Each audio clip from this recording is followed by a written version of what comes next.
السلام عليكم ورحمة الله تعالى وبركاته. مرحبا بكم في قناتكم قناة أخبار الآن.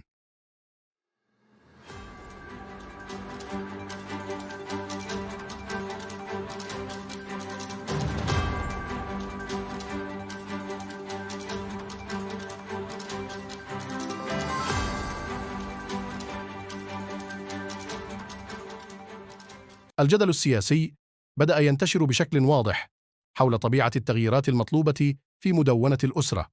ومع ظهور هذا الجدل أرسل الملك محمد السادس رسالة إلى عزيز أخنوش رئيس الحكومة: حددت الإطار العام للتعديلات المطلوبة في المدونة بهدف التغلب على بعض العيوب والانحرافات التي ظهرت أثناء تنفيذها من قبل النظام القضائي. وأفادت الرسالة الملكية والتي نشرتها جريدة هسبريس الإلكترونية بأن مدونة الأسرة قد مرت بفترة تقارب 20 عاماً، وأنها كانت مستقبلة بترحيب نظر لإسهاماتها في تعزيز حقوق المرأة وحماية حقوق الأطفال وضمان كرامة الإنسان ودعم سيادة القانون وبناء مجتمع ديمقراطي، كل ذلك في احترام تام للشريعة الإسلامية ومع انتباه لتطور المجتمع المغربي.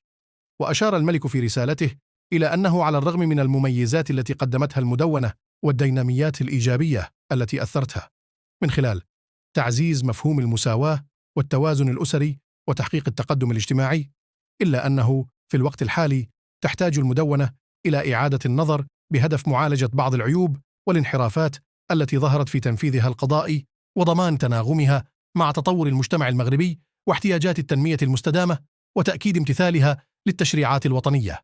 وأوضحت الرسالة أن التعديلات المقترحة يجب أن تستند إلى المبادئ الأساسية والتوجهات الرئيسية التي سيتم وضعها في إطار المدونة، والتي تم تحديدها في خطاب الملك أمام البرلمان في أكتوبر 2003 وتكرارها في خطاب العرش في يوليو 2022.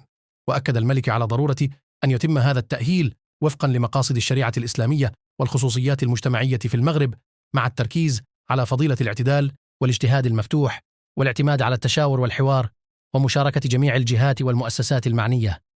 وأوضح أيضاً أن التعديلات يجب أن تركز على تصحيح الانحرافات التي ظهرت أثناء تنفيذ المدونة على مدى حوالي 20 عاماً، وضبط الأمور وفقاً لمتطلبات التطور في المجتمع المغربي والقوانين الوطنية. وبناء على ذلك دعت الرسالة المؤسسات المذكورة في المرسوم الملكي إلى المشاركة بشكل وثيق في هذه العملية، مع اعتبار أهمية التشاور واستماع آراء الجمعيات والخبراء والقضاة والباحثين الأكاديميين وممارسي القانون في مجال قانون الأسرة. واختمت الرسالة بتحديد مهلة لتقديم مقترحات التعديلات قبل عرضها على المصادقة البرلمانية، والتي ينبغي أن تكون في غضون 6 أشهر.